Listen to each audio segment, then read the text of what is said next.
Assalamualaikum warahmatullahi wabarakatuh.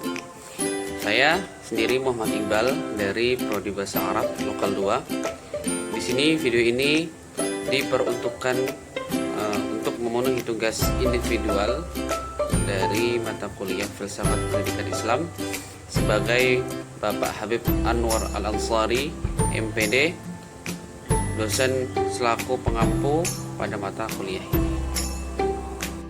Di sini saya akan menjelaskan beberapa topik, salah satunya ialah aliran esensialisme. Nanti akan saya menjelaskan apa itu aliran esensialisme. Kemudian saya akan juga menjelaskan apa ciri-ciri aliran esensialisme. Kemudian juga bagaimana kelebihan dan kekurangan dari aliran esensialisme. Dan juga bagaimana peranan aliran esensialisme. Yang pertama saya akan menjelaskan pengertian esensialisme, aliran filsafat esensialisme. Yang pertama ialah aliran filsafat esensialisme. Ialah salah satu aliran filsafat yang menginginkan agar manusia itu kembali kepada kebudayaan lama. Kemudian pada prinsipnya proses belajar menurut esensialisme adalah melatih daya jiwa potensial yang sudah ada, dan proses belajar sebagai proses absorption atau yang dimaksud ialah menyerap apa yang berasal dari luar, yaitu dari warisan-warisan sosial yang disusun di dalam kurikulum tradisional, dan guru berfungsi sebagai perantara.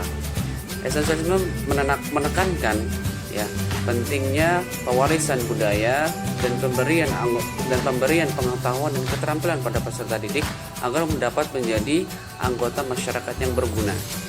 Matematika, sains, dan mata pelajaran lainnya dianggap sebagai dasar-dasar substansi kurikulum yang berharga untuk kehidupan di masyarakat. Yang kedua ialah ciri-ciri esensialisme. Yang pertama, menurut Wiley Bagley adalah sebagai berikut. Yang pertama, ciri-ciri dari esensialisme. Minat-minat yang kuat dan tahan lama sering tumbuh dari upaya-upaya belajar awal yang memikat atau menarik perhatian, bukan karena dorongan dan dalam jiwa. Yang kedua, ciri-cirinya ialah pengawasan, pengarahan, dan bimbingan. Orang yang belum dewasa adalah melekat dalam masa balita yang panjang atau keharusan ketergantungan yang khusus pada spesies manusia. Yang ketiga, mendisiplin diri harus menjadi tujuan pendidikan. Maka menegakkan disiplin adalah suatu cara yang diperlukan untuk mencapai tujuan tersebut. Yang keempat, esensialisme menawarkan teori yang kokoh kuat tentang pendidikan, sedangkan sekolah-sekolah pesaingnya atau progresif memberikan sebuah teori yang lemah. Selanjutnya, topik yang ketiga ialah kelebihan aliran esensialisme. Suatu ide-ide atau gagasan-gagasan manusia sebagai makhluk yang berpikir, dan semua ide yang dihasilkan diuji dengan sumber yang ada pada Tuhan yang menciptakan segala sesuatu yang ada di bumi dan langit serta segala isinya.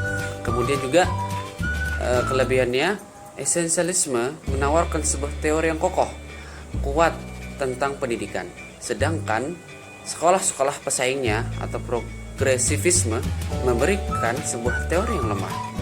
Dan esensialisme juga berpendapat bahwa perubahan merupakan suatu kenyataan yang tidak dapat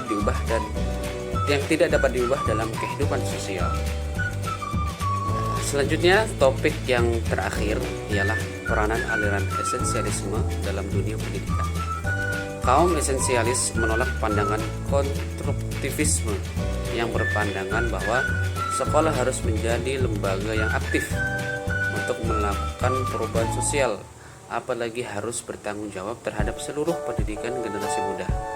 Dan juga bagi kaum esensialis, guru seharusnya aktif bertanggung jawab, mengatur ruangan, penyaluran pengetahuan yang baik, penentu materi, metode, evaluasi, dan bertanggung jawab terhadap seluruh wilayah lapangan. Seluruh wilayah pembelajaran guru dianggap sebagai seseorang yang menguasai lapangan subjek khusus dan merupakan model contoh yang sangat baik untuk ditiru dan